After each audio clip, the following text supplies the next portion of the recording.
Hi, boys and girls. Mrs. Monroe here with the last science experiment of fourth grade. It's very exciting that summer is coming, so I wanted to use the sunshine in an experiment. Did you know that if you know which way north is, by a shadow you would be able to tell what time it is? And vice versa, if you know what time it is, by your shadow you would be able to see where north, east, south, or west is. So let's make a sundial. I decided to use a paper plate, scissors, tape, and the tube from paper towels. First thing I did was cut an X right in the center of the paper plate. Then I pushed up the flap so you can see it makes a square hole. I slid the tube from the paper towels through the hole, pushed it all the way up. As a base, I wanted my paper plate upside down. I thought it would stand up better. I taped around the bottom so it wouldn't wobble, and it's easier to carry around. The next thing you have to do is just draw a little arrow on it and mark it north.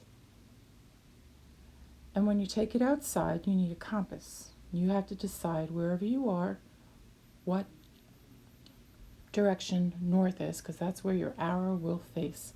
If you don't want to make one like I am and you have Legos, you can build one like this.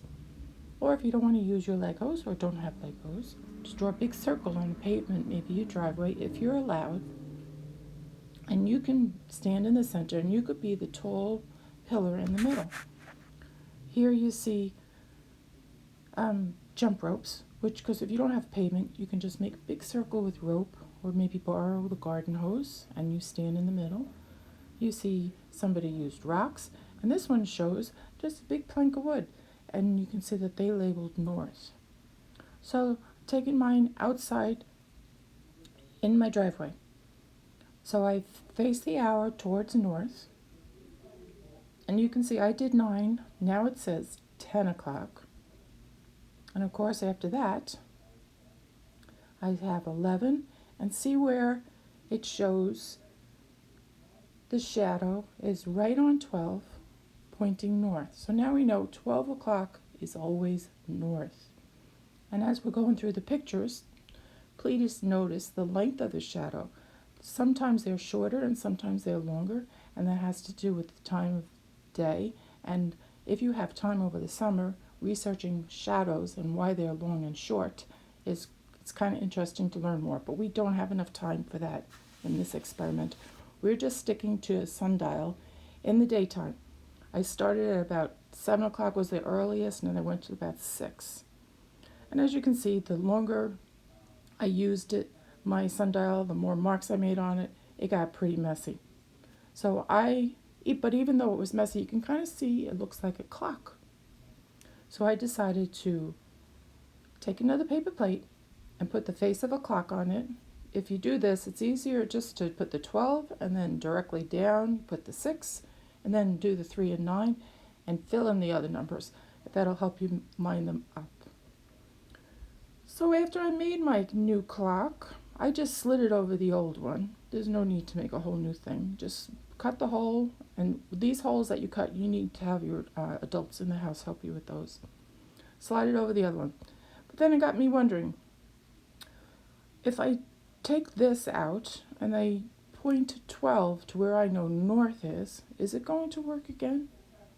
So I did. This time I did it in my backyard.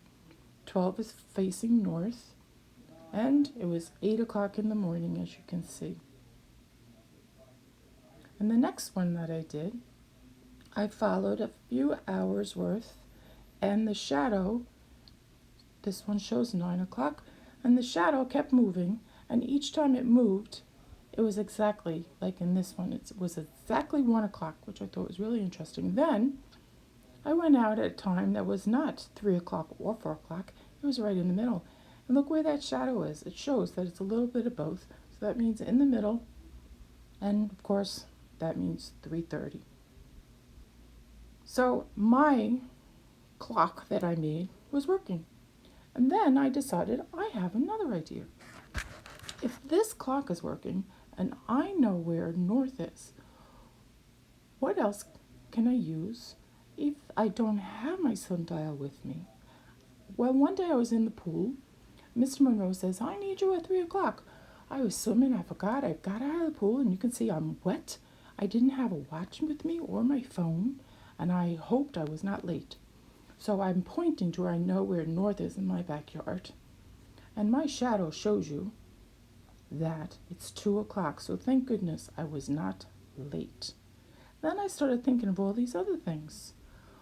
I know where north is in my yard, but I don't know where north is if I go on a field trip. So my first field trip was to one of my favorite places in all of Beekman, TCP Park, behind my beloved Beekman Library. So I found a good spot. I knew it was 3 o'clock. I made sure the shadow was on 3 o'clock. And then when I went close and I saw where 12 is, I knew that 12 o'clock was facing north. So this was the picture facing north in TCP Park. I decided to do it someplace else too. And as you can see, I went someplace at 11 o'clock. I cast the shadow. Actually, it was probably like a quarter to 11. That's why it's not exactly on the 11. I cast the shadow on the 11, and I wanted to know what, I've done north. I want to know what is east. So if the 12 is 3, if the 12 is north, 3 is east. And look, I raised my camera, and what do we see? Our beautiful Vale Farm Elementary School. I thought this was a good place to end. We had a really good year. We'll see each other again when you guys are in 5th grade. Enjoy your summer. When you see a shadow, give it a try, and maybe you'll be able to tell someone without a watch or without a phone what time it is just by using the sun and the shadow. Enjoy.